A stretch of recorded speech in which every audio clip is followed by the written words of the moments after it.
They were outnumbered almost 10 to 1. 1,200 warriors stood facing an army of 10,000. An army protected by fortifications, by terrain, by confidence. 3 defensive lines stretched across their path, each one designed to stop an enemy advance completely.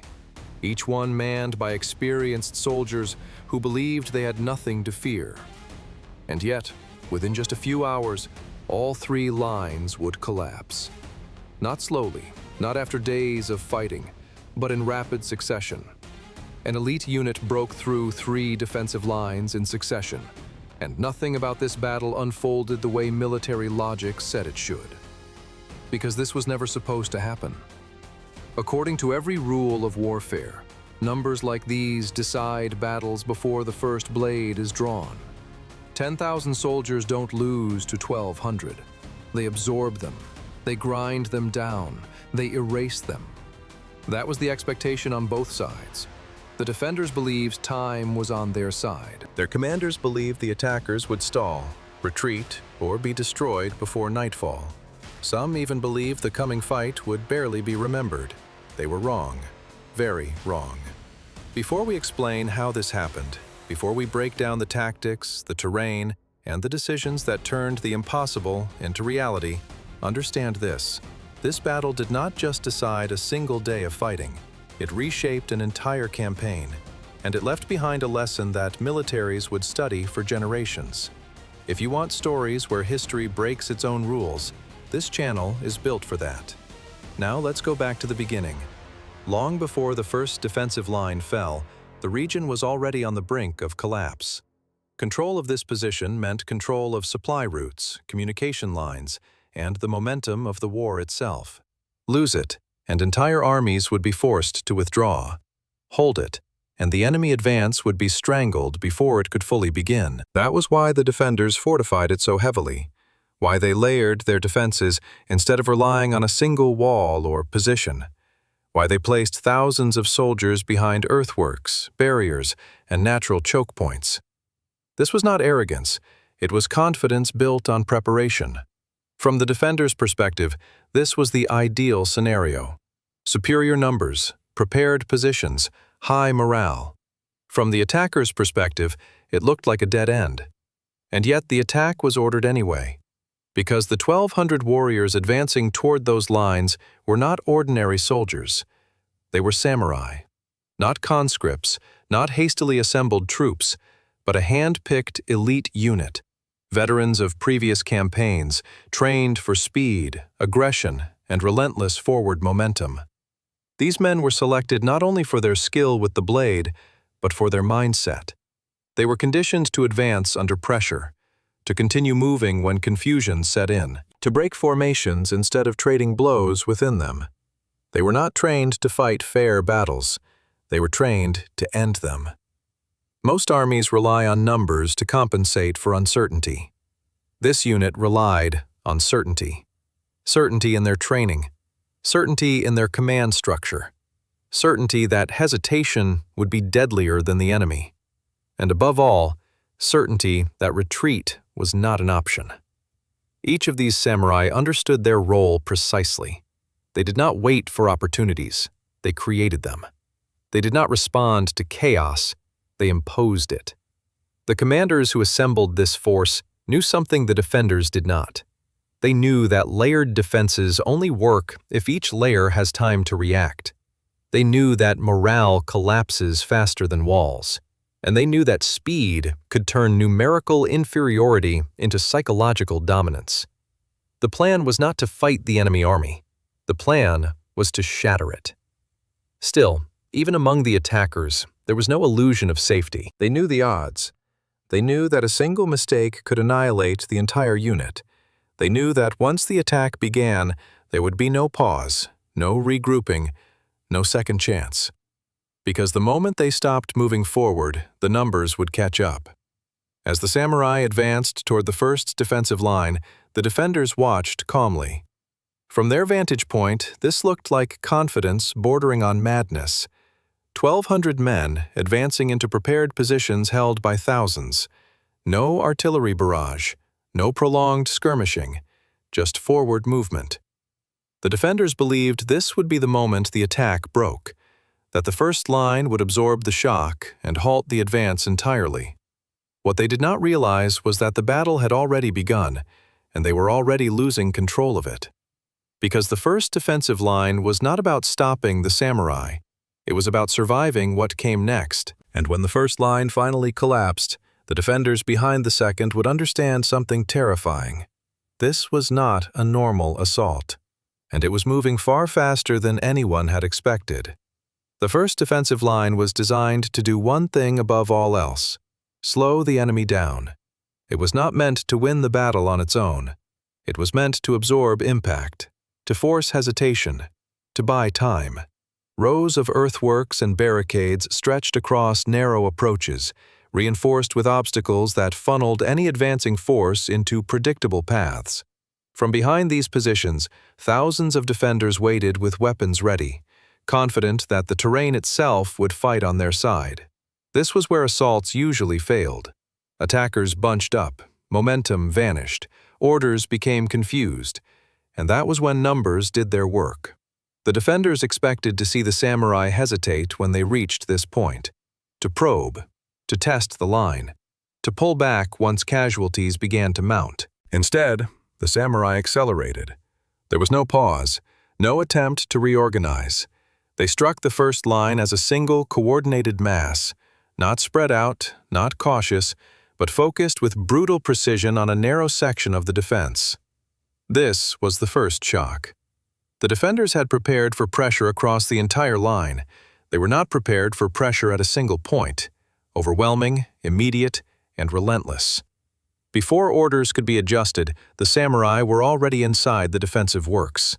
This was where training replaced numbers. The samurai did not stop to secure positions. They did not slow down to hold ground. They moved through the first line the way a blade moves through fabric, cutting, not pushing. Defenders who expected a prolonged fight found themselves surrounded before they fully understood what was happening. Formations broke, communication failed, and once confusion took hold, panic followed. Within minutes, the first defensive line stopped functioning as a coordinated force. Small pockets of resistance remained, but they were isolated, disconnected, overrun one by one. The collapse did not look dramatic from a distance. There was no single moment of explosion or retreat. Instead, it unraveled. Orders went unanswered. Messengers never returned. Units fired in the wrong directions, unsure of where the enemy actually was. By the time commanders realized the line had been breached, the samurai were already moving beyond it. This was the moment when the defenders' confidence cracked, because the first line was not supposed to fall like this. It was supposed to slow the attackers long enough for the second line to prepare. It did neither. The samurai did not pause to celebrate the breakthrough. They did not consolidate gains. They pressed forward immediately. Behind the first line, defenders from the second watched in disbelief as survivors poured back toward them, wounded, disorganized, shouting warnings that barely made sense. The reports were inconsistent. Some claimed the attackers were far more numerous than expected. Others said they moved too fast to count. A few insisted the samurai were everywhere at once. What mattered was the effect. Morale began to erode before the second line was even engaged. Commanders attempted to reassert control. They ordered units into position. They reminded their soldiers that the second line was stronger, deeper, better prepared. And on paper, it was. The second defensive line had more manpower, stronger fortifications, clear fields of engagement. It was designed to stop an enemy that had already been slowed and weakened. But the enemy arriving at its gates was neither. The samurai reached the second line far sooner than anyone had predicted. So quickly that defensive preparations were still underway. Units were still shifting positions. Commanders were still issuing contradictory orders. And the worst part was this. The defenders had not had time to understand how the first line fell. They knew it had collapsed. They did not know why. That uncertainty spread faster than fear.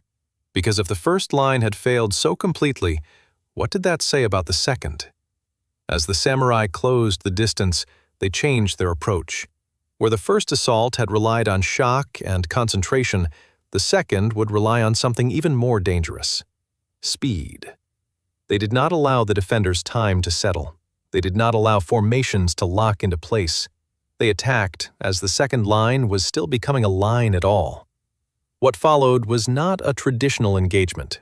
It was a race between defenders trying to establish control and attackers determined to deny it.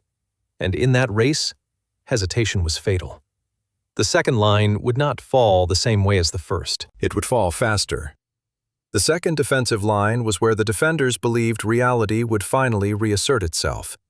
This position had depth, multiple fallback points, clear chains of command. Unlike the first line, this one was not improvised or lightly held. Thousands of soldiers occupied reinforced positions, supported by reserves positioned just behind the main formation. Here, numbers were supposed to matter. But the battle had already slipped out of the defenders' control. The samurai reached the second line before the defenders fully understood what they were facing, before reports could be verified, before commanders could coordinate a unified response. And that delay was everything. The defenders attempted to form ranks under pressure, but pressure was already inside their perimeter. Small units clashed without clear orders. Officers issued commands that contradicted one another. In a normal battle, this confusion might have been corrected with time. There was no time. The samurai did not attack across the entire front. They didn't need to. Instead, they struck where cohesion was weakest, where units were still repositioning, where communication had broken down, where fear had already begun to spread. Speed replaced mass. The defenders found themselves reacting instead of controlling. And once reaction replaced command, the structure of the defense began to fail. Groups of soldiers engaged the enemy, believing they were part of a coordinated effort, only to discover they were isolated. Others held their ground, waiting for support that never arrived.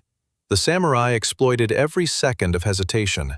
They moved through gaps before they could be closed. They turned defensive formations inward, forcing soldiers to fight in confined, chaotic spaces where numerical superiority became meaningless. At close range, the advantage of numbers vanished. What mattered now was coordination, and the defenders had lost it. The second line did not collapse all at once. It fragmented. Some sections fought fiercely, holding their positions far longer than expected. Others dissolved almost immediately, overwhelmed by shock and uncertainty. But fragmentation was enough, because once the line ceased to function as a unified force, the outcome was already decided. The samurai advanced relentlessly, never allowing resistance to stabilize. They did not linger in drawn-out fights. They bypassed strong points when necessary, leaving them cut off and irrelevant. From above, the battlefield no longer looked like a line at all. It looked like scattered resistance surrounded by motion. The defenders' reserves were committed too late and in the wrong places. By the time they reached the front had moved. Commanders began to realize the truth they had been avoiding. This was no longer about holding ground.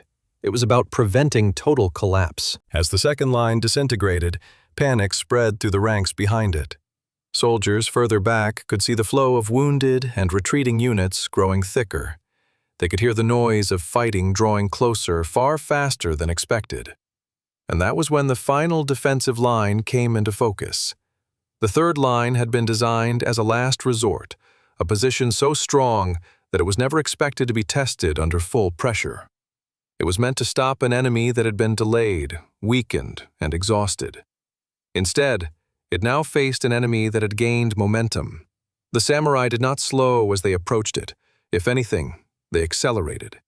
Because they understood something the defenders were only beginning to realize. If the third line could not be organized in time, the battle would end there. Completely. And as the defenders scrambled to prepare their final stand, the samurai closed in, carrying with them the shock of two collapsed defenses and the growing certainty that the impossible was now inevitable. The final line was supposed to hold for days. It would not even last hours. The third defensive line was never meant to face an enemy like this. It was designed as a final barrier, a place where commanders could regroup, reorganize, and absorb whatever remained of an attacking force. A line meant to hold long enough for reinforcements to arrive, long enough for the situation to stabilize. But nothing about this situation was stable. By the time the samurai approached the final line, the defenders were already fighting a battle inside their own ranks. Orders conflicted. Commanders argued over how much of the earlier reports were exaggeration. Some still believed the second line had simply failed to hold, not that it had been overwhelmed. They were running out of time to be wrong. The third line stretched across elevated ground, reinforced with deeper fortifications, and positioned to force attackers into exposed approaches. On paper, it was the strongest position on the field. But paper does not fight battles. Men do. And the men manning the final line could already feel the pressure closing in.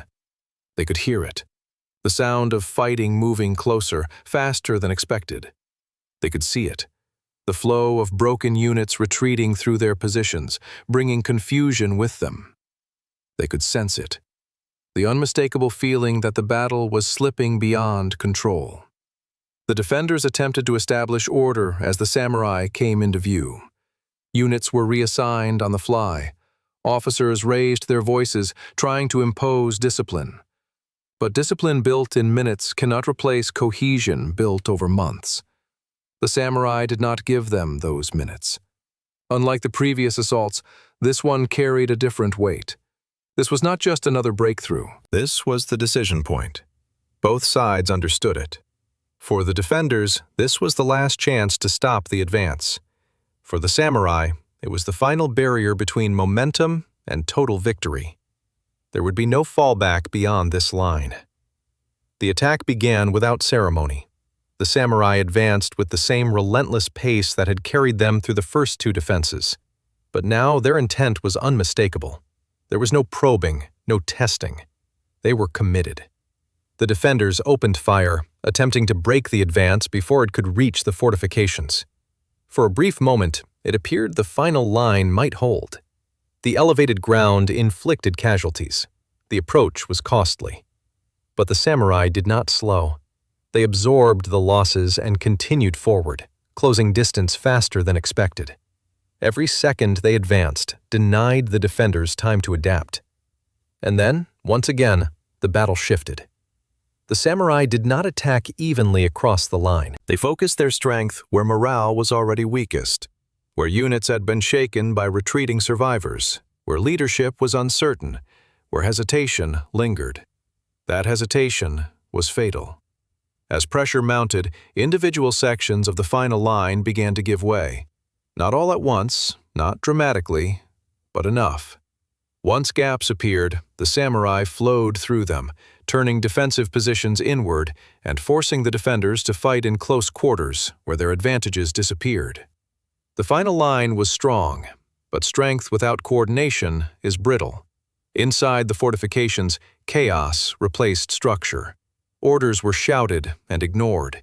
Units fought without knowing who was beside them or who was gone.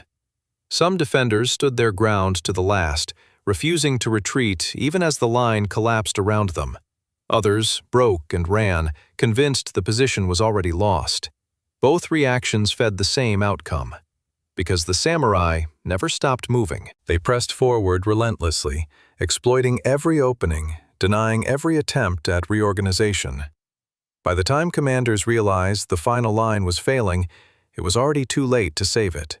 The battlefield transformed in a matter of hours. What had begun as a layered defense manned by 10,000 soldiers ceased to function as an army at all. It became fragments, isolated groups fighting without purpose, without coordination, without hope of recovery. This was the moment the battle was decided, not by numbers, not by fortifications, but by momentum. And once momentum shifted completely to the attackers, there was no force left that could stop it. In just a few hours, the defenders lost not only their positions, but their ability to fight as a unified force. 10,000 soldiers did not vanish, but as an army, they were finished. And as the dust settled over the shattered final line, the true scale of what had happened began to sink in. This was not merely a breakthrough. It was a collapse so complete that its consequences would echo far beyond this battlefield, reshaping the campaign, the balance of power, and the way this war would be remembered. What followed would determine how history judged these few hours, and why this battle would never be forgotten. When the fighting finally slowed, it did not feel like victory. It felt like silence. The battlefield that had held 10,000 defenders only hours earlier was now scattered with fragments of an army that no longer existed as a coherent force. Groups of soldiers moved without direction. Some searched for commanders who would never answer. Others simply sat where they were, stunned by the speed of what had just happened. The samurai did not pursue recklessly. They didn't need to. The battle was already over. What remained was the aftermath, and its implications were staggering. Entire defensive units had ceased to function. Supply routes that had been protected by layered fortifications now lay open. Positions that were expected to hold for days had fallen in a single afternoon. For the defending command, the realization came slowly, and then all at once. Reports began arriving from across the sector. They told the same story in different words. The lines were gone. The reserves were shattered. There was no stable front left to reinforce. Attempts to regroup failed almost immediately.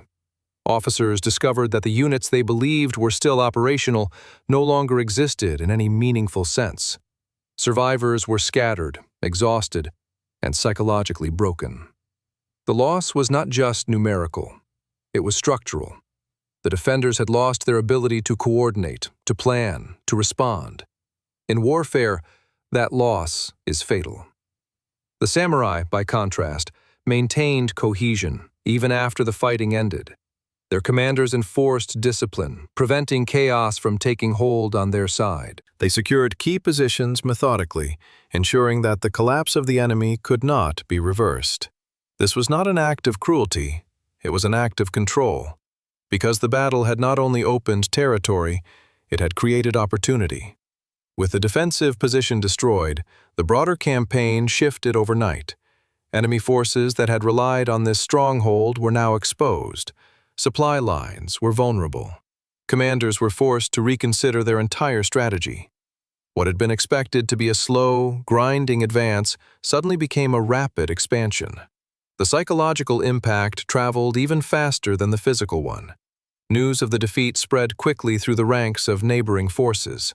Stories grew more dramatic with each retelling. Some spoke of the samurai as if they were far more numerous than they truly were. Others claimed they had moved with impossible speed. A few described the battle as less a fight and more a sudden disaster. Exaggeration did not matter. The effect was real. Units that might have resisted now hesitated.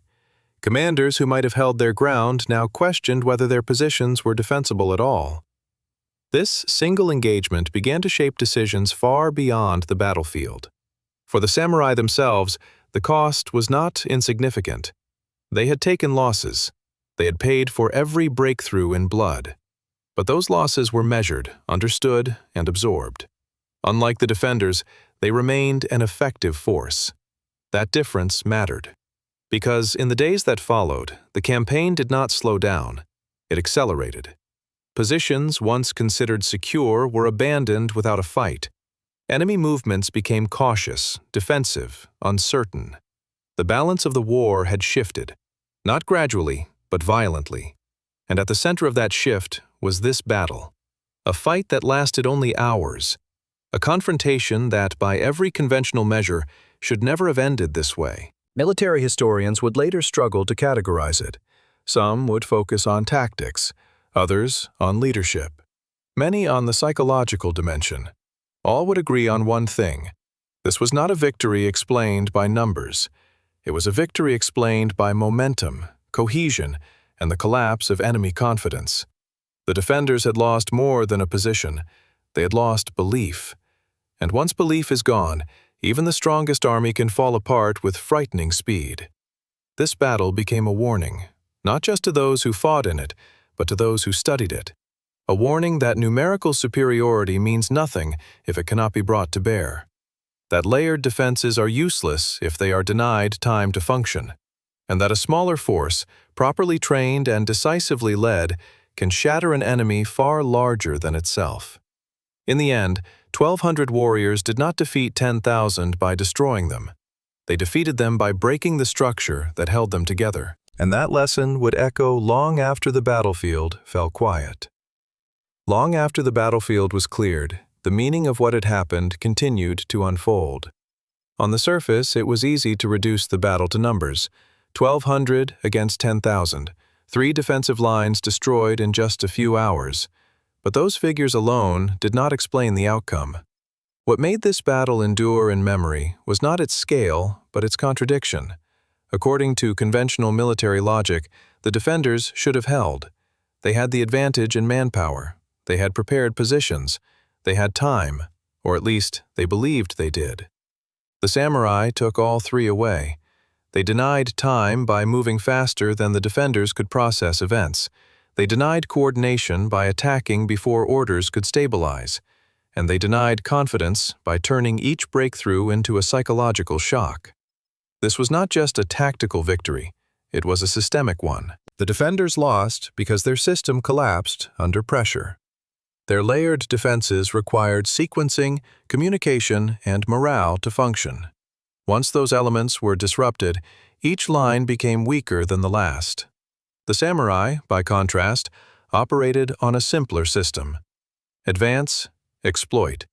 Do not stop. That simplicity allowed them to adapt in real time, to turn chaos into advantage rather than vulnerability.